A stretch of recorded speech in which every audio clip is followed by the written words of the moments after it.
Chapter 8, Jamestown Still Remained. Okay, let's take a look at the pictures. On page 30, this is a picture of tobacco. Tobacco is still grown in Virginia today. On page 31, the picture at the top, both settlers and Powhatan Indians went to the wedding of Pocahontas and John Rolfe. Okay, now let's read the cartoon. Jamestown has an elected government. What a historic day. The United States still has an elected government today. It's called Congress. Okay, on page 32, the picture at the bottom of the page. Men loaded barrels of tobacco onto a ship. Ships brought tobacco to Britain, where it was sold or traded. Page 33. Settlers had to make their own bricks for building houses. The bricks were made of mud, straw, and other things laid out in the sun to dry. Okay, now you can read on your own or read with me. Jamestown still remained. The Henrico settlement grew. Other Virginia settlements were started as well. However, Jamestown was not deserted. Settlers remained there. One named John Rolfe began planting tobacco at Jamestown. In time, more settlers came to Virginia. Before long, they outnumbered the American Indians there. At times, the settlers killed the Indians to get their land and corn. British settlers also stole young Indian children. They wanted their captives to become Christians. In 1613, Pocahontas was among those kidnapped. She was about 16 years old at the time.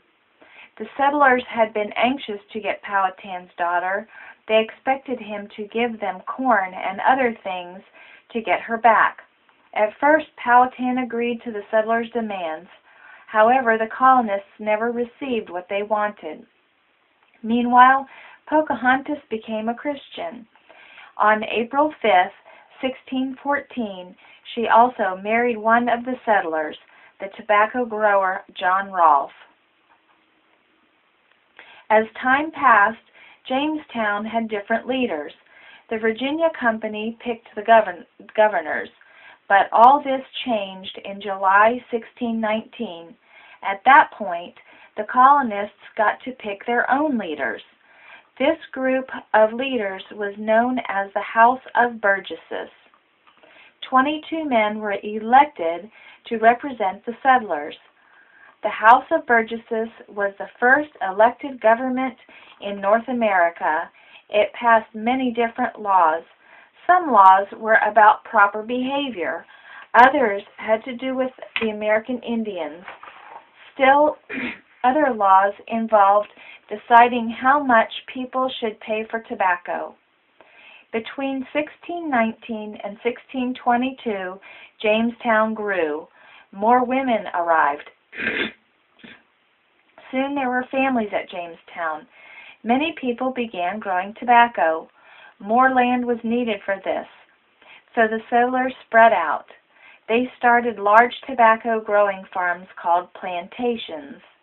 Numerous tobacco growers did quite well, yet their lives were not problem-free. Before long, there was more trouble with the American Indians. Powhatan died in 1618. Another strong leader had taken over.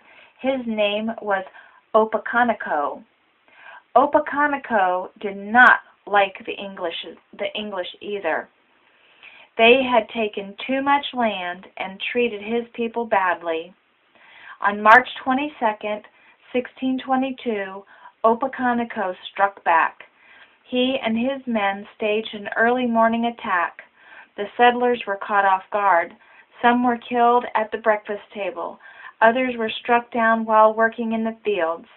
Opechancanoug's men killed 347 settlers. That was about 1/3 of the colony. The Indians also burned the settlers' homes, plantations, and ironworks. By now the Virginia Company had grown weary. Jamestown was always plagued by problems. James I was disappointed too. He took away the company's charter, which was the agreement the colony had with the Virginia Company. Jamestown simply became a British colony. The Virginia Company no longer had a claim to it.